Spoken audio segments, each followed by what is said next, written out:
Hello everyone, welcome to बागवेसर्स Naindeep commerce classes. पिछले lecture में हम लोगों ने इंट्रोडक्शन देखा था about the chapter scope of income. उसमें कौन सा इनकम टैक्सेबल होगा, कौन से हेड्स के अंडर टैक्सेबल होगा, वो हम लोगों ने देखा था। तो जैसे कि आप लोग देख सकते हो यहाँ पे एक क्वेश्चन है और उसका सोल्यूशन है। सोल्यूशन में दिया हुआ है कंप्यूटेशन ऑफ टोटल इनकम। आपको चेक करना होता है 3 conditions, RNOR, RBNOR and NR, that is resident and ordinary resident, resident but not ordinary resident and non resident. तो इन तीनों का इनकम आपको चेक करना है अंडर डिफरेंट कंडीशंस। तो हम लोगों ने डिफरेंट कंडीशंस देखे थे। 5 टाइप्स के इनकम होते हैं और ये कौन से इनकम है और कहाँ पे टैक्स लगेगा, ये आप लोग previous video of scope of income देख सकते हो, जहाँ पे आपका बेसिक क्लियर हो जाएगा। तो वो वीडियो देखने के बाद आप फिर से इस वीडियो में आओगे जहाँ पे हम लोग प्रैक्टिकल क्वेश्चन सॉल्व करने वाले। सो हम लोग ये प्रैक्टिकल क्वेश्चन सॉल्व करेंगे अभी। ये क्वेश्चन एग्जामिनेशन में पूछा हुआ क्वेश्चन है for TY BCom।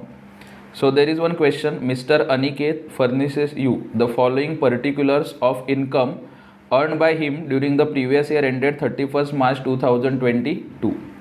Compute his gross total income for the assessment year 2022 and 2023, assuming that he is a RNOR, RBNOR and NR. So different conditions है, वो conditions भी हम लोग पढ़ेंगे। Total 8 incomes are given और उसके बाद में solution है। तो solution का फॉर्मेट आपको पता है, computation of total income particulars। फिर से आपको ये जो भी होगा डिटेल्स यहाँ पे लिखना पड़ेगा और जो इनकम्स दिए आंसर, ओके, जो फिगर्स है वो कौन से कॉलम में लिखना है वो हम लोग क्वेश्चन जब सॉल्व करेंगे तभी देखेंगे। So our first income is income from business in Delhi, control from London. तो आपको ये सोचना है कि सोर्स कहाँ पे है। अगर सोर्स इंडिया में होगा और इंडिया में इनकम रिसीव्ड होगा, अगर ये दोनों में से कुछ भी एक आता है तो तीनों जगह पे टैक्स लगने वाला।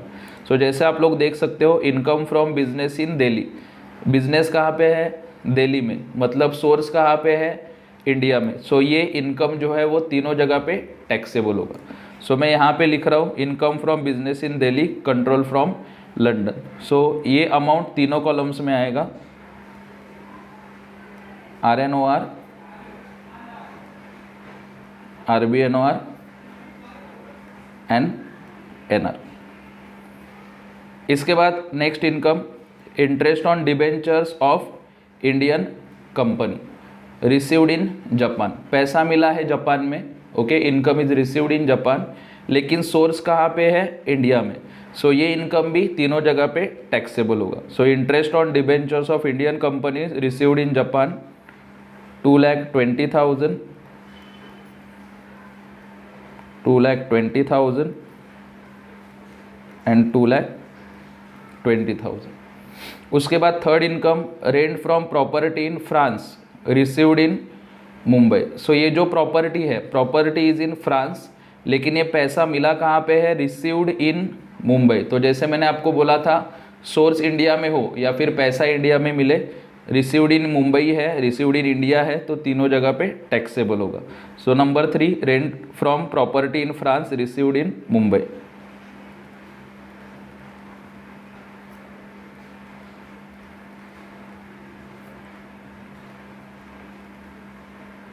उसके बाद next number 4, interest on bank accounts in Dubai. So ये बैंक अकाउंट्स जो है वो दुबई में था, सो सोर्स है दुबई में और इनकम भी मिलेगा दुबई में। सो ये जो अमाउंट है 1,20,000, उसका इंडिया से कोई रिलेशन नहीं है। सो ये 1,20,000 एक ही जगह पे टैक्सेबल होगा। So interest on bank accounts in Dubai सिर्फ एक ही जगह पे आएगा, दैट इज़ RNOR। बाकी दो जगह पे आपको डैश करना है, आप लोग नील भी लिख सकते हो। After that income from agriculture in Sri Lanka, amount is 1,40,000। तो इनकम फ्रॉम एग्रीकल्चर इन श्रीलंका, तो एग्रीकल्चर जो है वो कहाँ पे है, श्रीलंका में। सो एग्रीकल्चर श्रीलंका में है तो उसका पैसा भी मिलेगा श्रीलंका में, तो ये होगा एक ही जगह पे टैक्सेबल। अमाउंट इज़ 1,40,000, बाकी दो जगह पे डैश आएगा। लेकिन सपोज अगर यहाँ पे ऐसे लिखा होता income from agriculture in Sri Lanka received in India, कभी कभी ऐसा लिख के एक्सटेंशन आपको दे सकते हैं।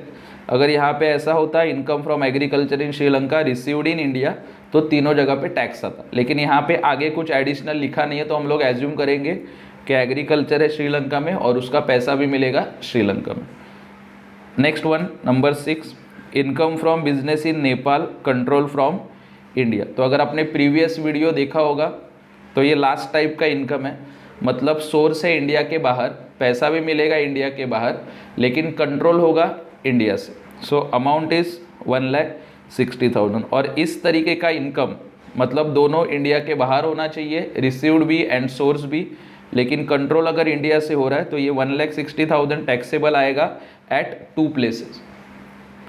सो 1,60,000 in RNOR and RBNOR। Last column में आएगा dash. After that 7th one, salary earn and received in Singapore, मतलब सोर्स भी है सिंगापुर में और पैसा भी मिलेगा सिंगापुर में, मतलब अगेन इंडिया का कोई भी रिलेशन यहाँ पे नहीं है। सो ये टैक्सेबल आएगा सिर्फ एक ही जगह पे, बाकी 2 जगह पे आएगा dash. Number 8, past untaxed profit earned in UK brought to India during the previous year।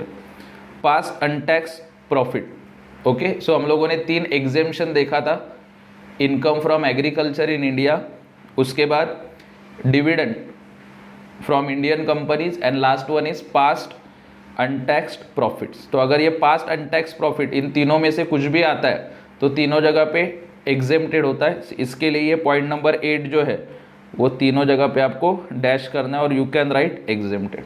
So this is your solution. इसके बाद आपको इसका टोटल भी करना होता है। सो टोटल राइट लिखना, यूज कैलकुलेटर्स प्रॉपरली। सो RNOR का टोटल जो है इट इज़ 12,60,000। RBNOR का टोटल है 8,20,000 एंड नॉन रेसिडेंट का टोटल आएगा 6,60,000। So that's it for this question. I hope आपको ये क्वेश्चन समझ में आया। एक और क्वेश्चन हम लोग सॉल्व करेंगे नेक्स्ट वीडियो में, तब तक के लिए बने रहिए हमारे साथ। ये जो वीडियोस है आपके फ्रेंड्स तक ज़रूर शेयर करें और जहाँ पे भी आपको कुछ डाउट आएगा आप लोग कमेंट कर सकते हो। Thank you so much.